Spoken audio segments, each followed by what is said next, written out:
పెళ్ళైనా పండగైనా వేడుక ఏదైనా పట్టుచీరల ప్రత్యేక వేదిక వారాహి సిల్క్స్. నమస్తే గారు. నమస్తే జయ. గారు, భగవంతుడిని ప్రతిరోజు అనునిత్యం కొలవాలి కదండి. అది మనం చిన్నప్పటి నుంచి పిల్లలకి అలవాటు చేస్తాం, మనం చేస్తూ ఉంటాం, వాళ్ళు నేర్చుకుంటారు. పిల్లలు కొంచెం పెరిగి పెద్దయ్యాక ఏ హాస్టల్స్ లో ఉండటమో రూముల్లో ఉండటమో జరుగుతుంది. అక్కడ దీపం పెట్టడానికి అవకాశం ఉండదు. ఆడపిల్లలంటే ఎట్లా కొట్లా పెట్టుకుంటారేమో, కొంతమంది పెట్టడానికి ఉండదు. అలాంటప్పుడు ఎట్లా రోజు అగరబత్తి అయినా వెలిగించాలా? అసలు ఏంటి అంటే చదువుకునే పిల్లలకి మనం ఏ విధంగా దైవం వైపు వాళ్ళు వెళ్ళాలి అనుకుంటే ఎట్లా చేయాలండి? గుడికి వెళ్ళటం ఒక్కటైనా మార్గం? ఇంట్లో ప్రతిరోజు అనునిత్యం పూజ చేయాలంటే ఏం చేయాలి? పూజ చేయక్కర్లేదు, ప్రార్థన చేయాలి. మంచి పూజ మాట అంటే పూజ అంటే నీకు ఒక ప్రతిమ, ఆ దృష్టి నిలవటానికి కదా. ఏదో ప్రతిమ, ఓ ఆంజనేయ స్వామి, ఒక అమ్మవారు, ఓ వెంకటేశ్వర స్వామి, లేకపోతే ఓ రాముల వారు, సీతారాములు, ఏదో ఒక పటం. ఆ పటానికి కొన్ని పసుపు బొట్టు పెట్టడం, కొన్ని పువ్వులు పెట్టడం, ఓ దండ వేయటం, ఓ దీపారాధన చేయటం, కొంచెం అగరవత్తులు వెలిగించడం, ఏదైనా పండో ఫలమో నివేదన చేయటం. ఇది ఎక్కడ కుదురుతుంది? ఎస్టాబ్లిష్డ్గా ఉన్న సంసారాలు, కాస్త 2 గదులు ఇల్లుండి వీళ్ళు రోజువారీ వంట తంటా చేసుకుని, లేదా బయట తింటున్నా ఒక గూడు, ఒక ప్లేసు పెట్టగలిగే అవకాశం ఉన్న చోట ఇది సాధ్యపడతాయి. చేసుకుంటారు చాలా మంది కూడా, విద్యార్థులు కూడా చేస్తూ ఉండొచ్చు. అయితే ఈ హాస్టల్ రూమ్స్లో ఉంటారు, అక్కడ 2-3 వేరు మతాలకు సంబంధించిన వాళ్ళు ఉండొచ్చు. ఈ దేవుడికి గూడు పెట్టుకునే అవకాశం కూడా ఉండకపోవచ్చు.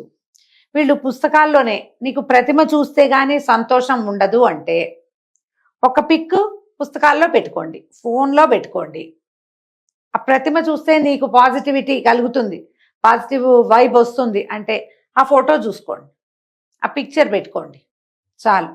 నువ్వు దీపము, ఆరాధన ఇది విశేషంగా చేసేటప్పుడు నువ్వు ప్రతిమను చూసి దండం పెట్టుకోవచ్చు కదా, ఒకటి. రెండోది, అసలు ప్రతిమ కూడా అక్కర్లేదు.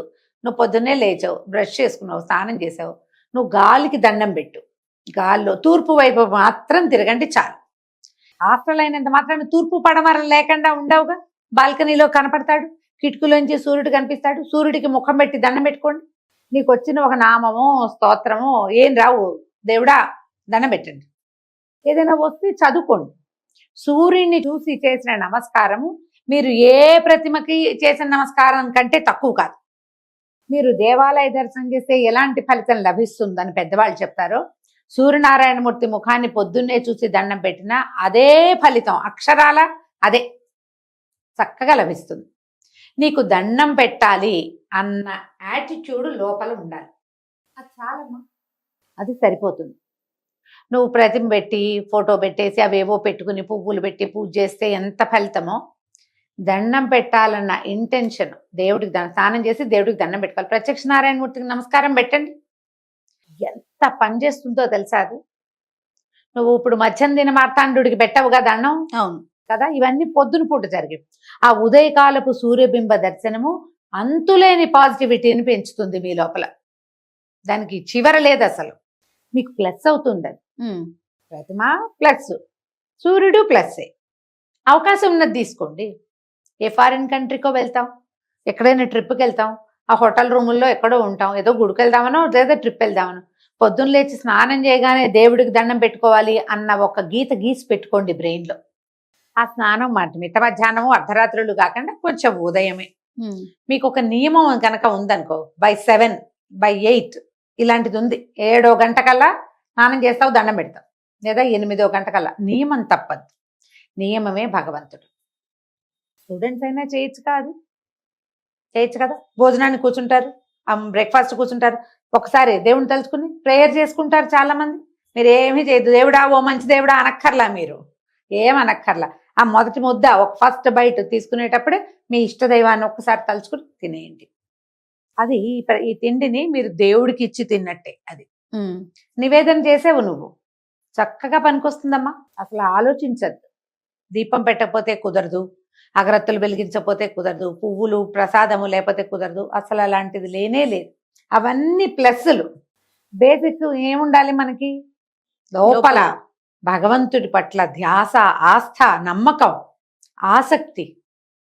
ఈ క్షణం దేవునికి నేను కేటాయిస్తున్నానన్న లోపల ఆలోచన కనుక ఉందా, అదే చాలా. ఆయన తీసుకుంటాడు నీ దగ్గర నుంచి, నువ్వు ఎట్లా ఇచ్చినా సరే. ఏ విద్యార్థికైనా ఇది అలవాటు చేయండి. స్నానం చేసి దేవుడికి దండం పెట్టుకో. ఇంట్లో దేవుడు ఉన్నాడు, పెట్టుకో. హాస్టల్లో ఎవరికి పెట్టుకుంటారు? సూర్యుడికి పెట్టుకో. లేదా ఈజీ మెథడ్ మీ పుస్తకాల్లోనే ఒకటి, పిల్లలకి ఏదో టేబుల్ ఉంటుందా, నేను ఇలా చేశాను జయ, చిన్న వినాయకుడు, కొంచెం తమాషా షేప్ లో వినాయకుడైనా సరే ఆ టేబుల్ మీద వినాయకుడు ఉండాలి. వాడు అది చూస్తాడో చూడో, ఆయన డెఫినెట్ గా వీడిని చూస్తాడు. మా పిల్లల దగ్గర చిన్న వినాయకుడిని నేను ఉంచాను. వాడు వచ్చేటప్పుడు మళ్ళీ హాస్టల్ నుంచి పట్టుకొచ్చేసాడు కూడా. అలవాటు చేయండి. ఒక వినాయకుడు చదువుకునే బల్ల మీద ఉంటే ఆయన చూస్తాడు వీడిని. ఏదో ఒక సమయంలో వాడికి టెన్షన్ వచ్చినప్పుడల్లా దానికి దండ పెడదాం అనిపిస్తుంది వాడికి. ఖచ్చితంగా బాగుంటుంది కదా. ఇలా ఆలోచించి ప్లాన్ చేసి పిల్లలకి చెప్పండి, విద్యార్థులకి ఇది తెలియజేస్తే సరిపోతుంది. రైట్ రామ్ గారు, నమస్తే. నమస్తే జయ.